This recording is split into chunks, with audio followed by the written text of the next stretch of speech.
زمانی ابزارها بیشتر مکانیکی بودن و برای ساده ترین کارها باید تلاش زیادی می‌کردیم. مثل جاروبرقی‌های سطحی سنگین بزرگ یا تلفن‌های لومیسی با سیمای در هم گره خورده و بلند یا ساعت‌کاری‌های بزرگ و با صدای تیک و تاک انفجاری. ولی امروزه با پیشرفت گجت‌ها کار ما رو خیلی راحت‌تر کردن. ما در هسته علمی SHCS قصد داریم که با تولید یک سری ویدیو در مورد گجت‌ها صحبت کنیم و سوال‌های شما رو در مورد گجت‌ها پاسخ بدیم. پس با ما همراه باشید که بیشتر با این گجت‌ها آشنا بشیم. خب نوید، یکم در مورد گجت‌ها بهمون میگی و تاریخچه‌شون؟ گجت‌ها یه سری ابزارهای هوشمندی هستن که با توجه به اینکه کامپیوتر داخل دارن و هوش مصنوعی دارن کارا رو خیلی راحت‌تر و خیلی روون‌تر انجام میدن. با توجه به پیشرفت تکنولوژی و با توجه به پیشرفت این گجت‌ها دیگه امروزه گجت‌ها همه جا هستن و ما همه جا می‌بینیمشون. از ساعت‌های هوشمند گرفته تا خوراک‌پزهای هوشمند تا درون‌ها، پهپادها، همه و همه یه مدلی از این گجت‌ها هستن. اگر بخوایم به تاریخچه‌شون نگاه کنیم، از اوایل قرن 20 این گجت‌ها شروع شدن، تولیدشون شروع شده، اختراعشون شروع شده، یکی یکی پیشرفت کردن، رشد کردن و امروز به ما رسیدن. ولی توی روند تاریخیش که نگاه می‌کنیم، هر چی که ما نزدیک‌تر میشه، این گجت‌ها کوچیک‌تر، پرکاربردتر، در دسترس‌تر و ارزان‌تر میشه. خب تفاوت گجت‌ها با ابزارها دقیقاً تو چیه هست؟ ابزارهای سنتی اگه منظورتون هست، ابزارهای سنتی سنگین هستن، زور زیادی میبرن که بخوان کار رو انجام بدن، انرژی نیاز دارن و بیشتر ساختارهای مکانیکی دارن. به طور مثال دوچرخه که هم باید پدال زد و هم با یک سری ساختارهای مکانیکی حرکت رو انجام بدن. ولی گجت‌ها و ابزارهای نوین اینها همه به این شکل هست که به طور اتوماتیک یا با استفاده از موتورها این کار رو انجام میدن. و خب طبعا ایمیلیشون هم بالاتره به واسطه اینکه سنسورها و این چیزها روشون نصب میشه.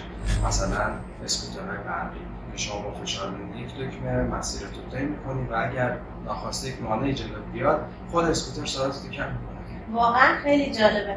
بهترین برندهای این گجت‌ها کدوم‌ها هستن؟ برندهای خیلی متنوعی وجود داره. آمازون یکی از این تولید کننده‌ها هست.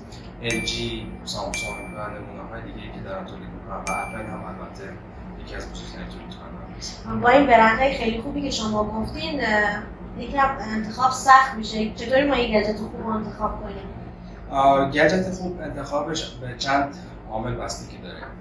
اول از همه باید ببینیم که کاربردشون برای ما نیاز ما هست یا نه، یعنی نیازمندیمون باید به کاربرد گجت ست باشه.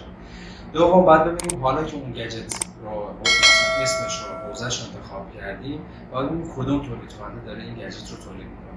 بعد بر اساس محبوبیت و معروفیت تولید کننده باید این رو تبدیل به یک لیست بکنیم. بعد که لیستمون تهیه شد باید نگاه به قیمتاش بندازیم، ببینیم کدومشون به بودجه ما میخوره و اونی که به بودجه ما میخوره رو انتخاب کنیم. بعد بریم راجع به اون گجت کامنت هایی که مردم گذاشتن رو، یعنی کسی که قبلا خریدن رو بخونیم.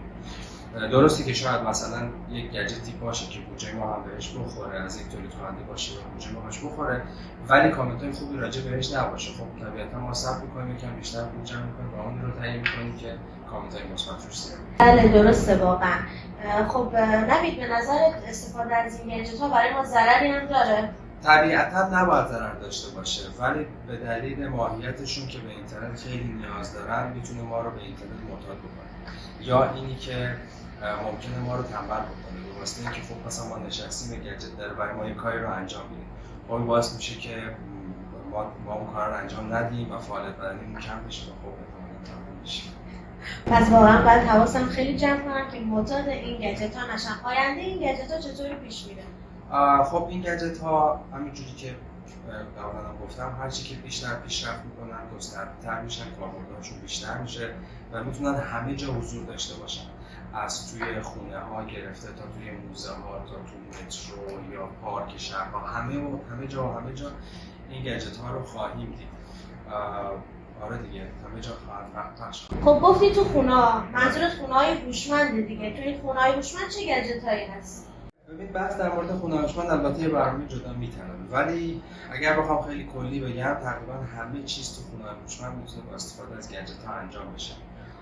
از تنظیم نور با کنترل پرده یا کنترل روشنایی‌ها گرفته تا دستیارهای صوتی که میتونن صدای تلویزیون رو برای ما کم و زیاد بکنن یا برنامه مورد علاقه‌مون رو بگیرن، تا یخچال‌های هوشمند که اگر محتویاتی که داره کم بشه خودش میتونه به طور اتوماتیک به ما سفارش بده. واقعا خیلی جالبه.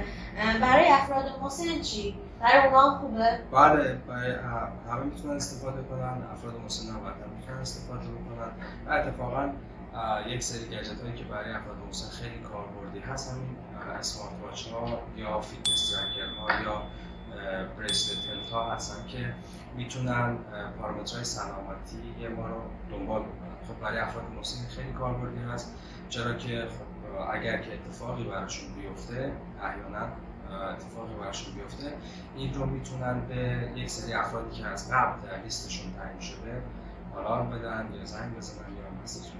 واقعا خیلی جالب شد. به نظر من این یکی از بهترین کاربرداشو میتونه باشه. دیگه با وجود بزرگامون تو خونه خیالمون خیلی راحته. ولی یه سوال پیش میاد، من چطوری میتونم به مامان بزرگم بگم از این استفاده کنه یا نگهداری کنه؟ واقعا کار سخت و دشواری استفاده از این گجت ها؟ ببین، نگهداری و استفادهش خیلی سخت نیست.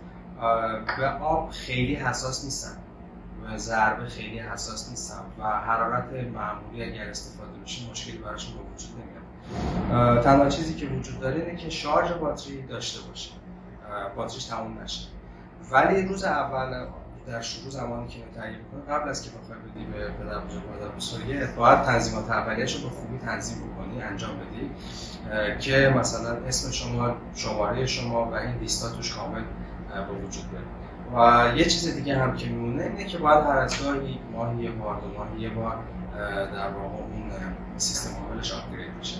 آپگرید بشه یعنی خودمون باید آپگریدش کنیم؟ چطوری؟ آره، چون که خب حالا برای پدر بزرگ مادر بزرگ اگر که سخته برایشون مثلا وصل شدن به اینترنت و آپگرید کردن، هرچند که چند تا محل حساب داره، شما میتونید هر از گاهی اسمارت واچشون رو یا همون فیتنس ترکرشون رو به اینترنت وصل بکنید و با چند تا کلیک ساده، چند مرحله ساده آپگریدش انجام بدید. خیلی خوب و عالی، پس واقعا کاربردی شدن. خب نوید، چند تا از گجت‌های محبوب هم میتونی بهمون بگی؟ بله، در سالهای گذشته اسمارت واچ ها در صدر بودن، بعد از اون ایرپادز ها بودن، حالا با اقسامشون، و بعدش هم تبلت ها.